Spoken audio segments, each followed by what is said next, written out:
Alright, welcome back everybody to Josh Does Life. I'm going to just kind of quickly, I wanted to do an update on the quarantine tank and the other tank and what all we got going on. So, the quarantine tank's doing fine. We are a week in. All the fish have been doing great except for the neon tetras. I've never kept them before. So, in my reading about them, it says, you know, you want to make sure that you keep a good pH, usually lower, about 7.0 from my reading. And then, you know, it says just maintain really good water conditions. Well, I've done both, and I have some hiding places, some live plants in here. I have the water sprite and all. I do daily water changes, and I'm doing 5 gallons per day. When I test, I'm not really getting any ammonia, any nitrates, nitrites to mean anything or cause any harm. So everything looks great on that end. Like I said, all the other fish are very healthy. I hadn't lost anything else. The only thing is, like I said, those neon tetras. I ordered 18 of them, and I think I have 7 left. So I've lost a good many of those. I'm going to look into it and see what else could be the issue. If anybody has any advice or tips for me, let me know down in the comments. The only other thing that I've kind of read and figured, I've only been feeding once a day, and that's what I'm used to feeding. And all the tanks I've had before, then that's kind of worked. I never have had any issues before. I did read to where neon tetras, I guess it's a faster metabolism or whatever, and they're scavengers and eat lots of small meals all the time. So maybe I'm not feeding them enough. So I'm going to try to start feeding twice a day just to see if that makes any difference. But the ones I have left, I think, you know, if they've tolerated it this long, they're probably going to work out and be fine. I'm going to probably try to order some more of them when I get things up and going a little more. The way everything's looking, I might go ahead and, you know, like I said, being a weekend, sometimes I quarantine for a week, sometimes 2 weeks, just depending. I'm probably going to go ahead here in the next day or two and move all these fish over to the 36 gallon in my son's room. So these are all really his fish. Just so you know, if I didn't go over it in another video, or this is your first time watching one, when it comes to quarantine tanks, just real quick to go over it, you don't have to have all of a setup and all that. At times I've quarantined in, you can quarantine in a 5 gallon bucket. I've quarantined in little clear plastic containers. You just got to make sure that you have, you know, water movement, surface agitation. Make sure you have some kind of like filter, sponge filter or whatever in there, you know, just to get some water circulating and moving and keep the surface agitated so the gases can exchange. You know, you need a heater if you're doing tropical fish. And then the basic things that, you know, I'm not doing anything out of the ordinary or that other people aren't doing, but the basic things that I use the API General Cure, and no matter how the fish look, these 2 things I'm about to show you, I just go ahead and treat every time just as a precaution. So the General Cure I use, and then, excuse me, and then I use ICX. It's made, who's this made by? Hikari, I think. If I can find it. Yeah, Hikari. I've been using this stuff forever. Excuse me. I've had been using it saltwater many years. I don't know how long it's been around, but it works. I think it's a good product. A lot of people kind of back it and stand by it.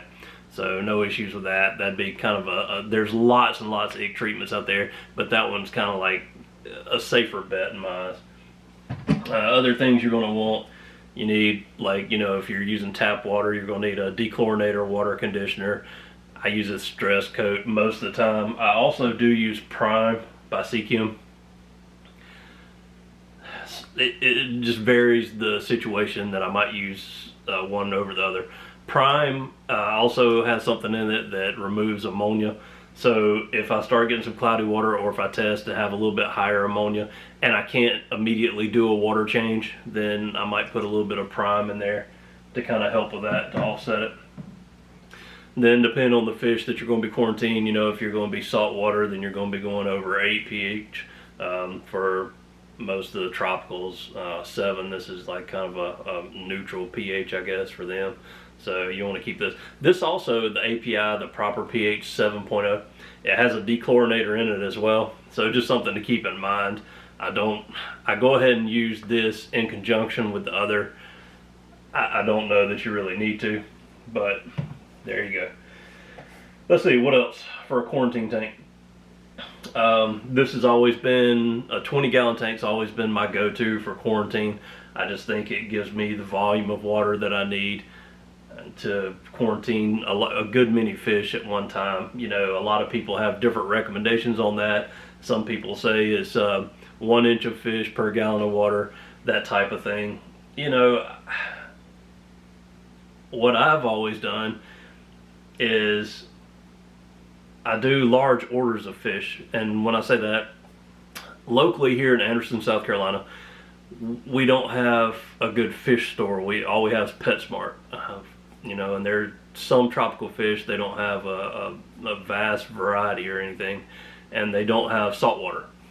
So when you want to go to get a bigger selection, and when you want to go saltwater and that type things, then you're going to end up driving a fair distance, or you're going to order online. I've ordered from Live Aquaria for many years now, and I think it's a great place. I've never really had an issue. Any issues that I've had, they've made it right. So 0 complaints from them.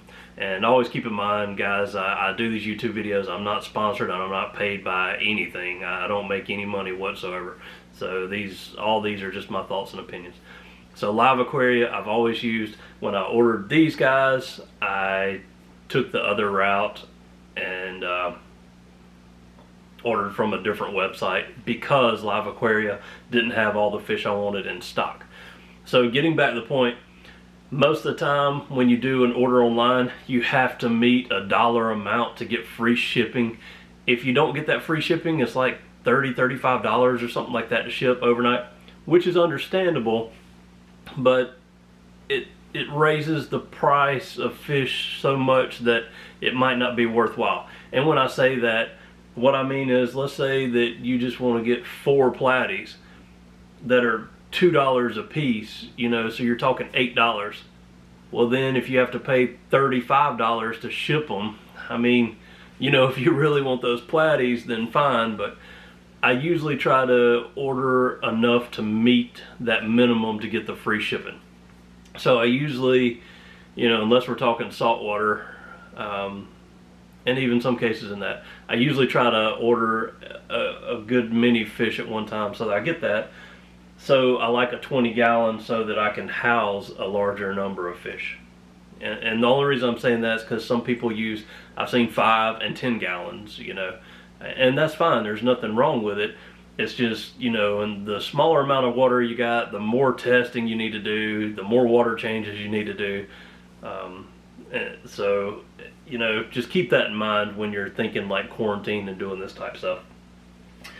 Let me see if there's anything else I wanted to tell you about this. So you know as well, I moved the Phoenix light over to this tank right now, and I have it on a setting like cloud setting or whatever, so that it's nothing too bright or anything. Just continuing on with that, I love that light. It's great. And I'm also trying the Fluval Planet 3.0 in the other tank. So I'll give you an update of how I'm liking that as we move along. I'll probably go over a little bit more about that tank when I move the fish over. I might just go and show you real quick, just do a quick, you know, take a look at it update in this video, and then when I move the fish over, then I'll put out another video and we'll talk a little more in depth about some of the things. If you have any questions, you know, other things you need to just thought of for a quarantine tank, good idea to have one of these like hang on, like leaves specimen type containers, you know, just so you can dip stuff out. Gotta have a net. And then another thing to keep in mind would be food. Years ago, when I started doing fish, I didn't, things that you don't know. There's plenty I don't know, and still don't know. But I have learned a lot over the years, and one thing I've learned is that fish can be particular about food. So if it's your first time starting up a tank and you're considering doing this, the best ideas will be to talk to the place you're buying the fish from and see what they're feeding them, and by that, the times that fails, or let's say you go to PetSmart to buy some fish. Let's say that their shipment just arrived that day or the day before, and those fish might not have eaten anything yet, or they might have been offered that food and not eaten it. But you know, the pet store employees aren't really going to pay attention to that for the most part. Some do, but you know, they might not know. Those fish might be used to eating whatever the wholesaler was feeding them. So you might not really know what they're wanting to eat. And I have bought fish and fish food before, put the food in, and they just wouldn't touch it. And it's still the case. These guys, you know, for the neon tetras, I bought this, what is this one? New Life Spectrum Probiotics.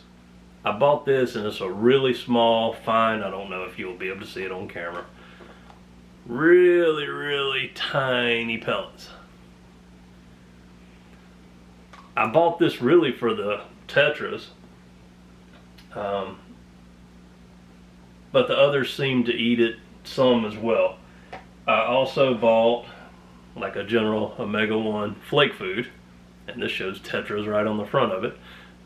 I guess, you know, that it in the water and then it gets soggy and they can nibble at it and things like that, or you can break it up small pieces when you introduce it. When I put this in, most of the fish really aren't eating it.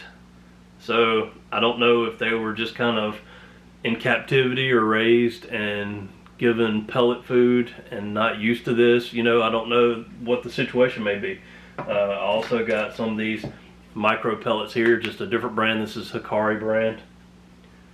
So I have 3 different kinds of food right here that I bought all for this quarantine, just to kind of make sure that they like one. Also a good idea to introduce some frozen foods every now and then. I think there's a lot of nutritional and health benefits when you go that route. So that's kind of a good thing. I actually, and I'm saying that, and I don't have any this go around. I used to mainly focus on that saltwater stuff, but I mean, I think it's going to be just as true with freshwater stuff. So just some, you know, food for thought, so to speak. Just things to keep in mind. So that's kind of like a little bit of a list what you need to quarantine. You know, you need a tank or some kind of container, some type of filtration or way to move water around. It's a good idea to have some kind of cover or hiding places for them. Like, fish get stressed out. And another thing that's been a big topic over the years that's controversial is leaving an open glass bottom in quarantine tanks. Some people believe that the fish get spooked and stressed out more if there's not a substrate and they can see like their reflections on the bottom or whatever. You know, I don't know that to be true. I see them I've seen them picking at their reflection and doing things like that before. I'm not sure that it really bothers them. So like I said, that one, you ask different people and you're going to get different perspectives on that. But that's just kind of my thoughts, but something to keep in mind. So you're going to need some kind of cover. You're going to need a heater. You don't have to have a light unless you just want one. It makes it easier to see things in spots and all that stuff, but you definitely don't need a fancy light on a quarantine tank. You get the cheapest thing you can. You're going to need your medications. You're going to need your food, an air pump if you have these type filters, you know, your net, container, a gravel vac, or just a tube or some way to do the water changes and drain. You need a dedicated bucket for this type stuff as well. But I think that's going to pretty much cover all the basics of the quarantine tank. I know some of this information may be a little bit repetitive from the other video that I've done, but for people that are just watching it for the first time, you know, I want to try to throw out any kind of helpful tips that I can as we move along here. So, as always, thank you very much for watching. If you're new to my channel, please subscribe. I'm trying to grow it, and I've got some cool new stuff and videos that are going to be coming up soon. So, subscribe and hit that notification so you are aware those videos are coming out. Thanks for watching. Alright guys, thanks for tuning in to Josh Does Life. I just wanted to do a quick update video on my son's 36 gallon. I realize it's dark in the room. I didn't turn the light on so you can kind of see the aquarium better, and you can't see me very well, but that's alright. Nothing really new going on with this tank. It still, for whatever reason, the water looks cloudy, and I'm not sure what exactly is going on with that. I don't know if that's like I said before, I don't know if it's like tenons from the driftwood, even though I did soak it a couple times. I've done water changes, and after I do the water changes, it looks the same. So I'm not exactly sure what's going on, but I'm going to try to work a little bit more and figure that out. So this tank, let me just give you a quick rundown for those that have just tuning in. This is a top fin 36 gallon bow front. I picked it up, tank and stand combo from PetSmart. We have an Eheim 200 watt heater in there. I know that's a little overkill for this tank, but my thoughts with heaters are, you know, the bigger the heater, the less often it has to kick on and off and run. So I think it extends the life of them a little bit, so I try to always overshoot it a little bit. We have two Aqua Clear 50s on the back. The pre-filter sponges are from Aquarium Co-op. Let's see, we have 25 pounds of Dragonstone in here. Have the one piece of driftwood, the little shark, and over the tombstones has lost at sea. That's a new one that my son had to have, so we went ahead and stuck that in the tank too. Let's see. Plants, I've gone over all those and I did the unboxing when I've installed those or added them. The only thing that I changed, the large water sprite that was in the corner, I took it out, and you saw it in the quarantine tank if you watched my other videos. That water sprite, it just was growing too quickly, and you know, it would be one of those things you have to trim back all the time. I just didn't really want to fool with it, so I took the big one out and I left this small guy in here, and I'm sure it'll branch out really quick, and I'll try to just trim it and maintain it. So I took that out and I added the Java fern back there. I just simply put a couple rubber bands around the roots and all, and put it to a piece of driftwood and stuck it in there. So we'll see how that goes, but you know, other than that, this is the tank that has, it started out with the Phoenix light on it. No issues, but trying out the Fluval Planet 3.0. Pros and cons, you know, I've done a video talking about those before, but I'm going to do an update video a little bit more in depth after I've used them for a while. But anyway, the quarantine tank, the other fish for this tank are in it right now, and going to be moving those over to this tank very soon now. So stay tuned, and I'll give you more updates on any changes that we do and when we get the fish in, and then we'll do some videos on the lighting and things like that. Thanks again for watching.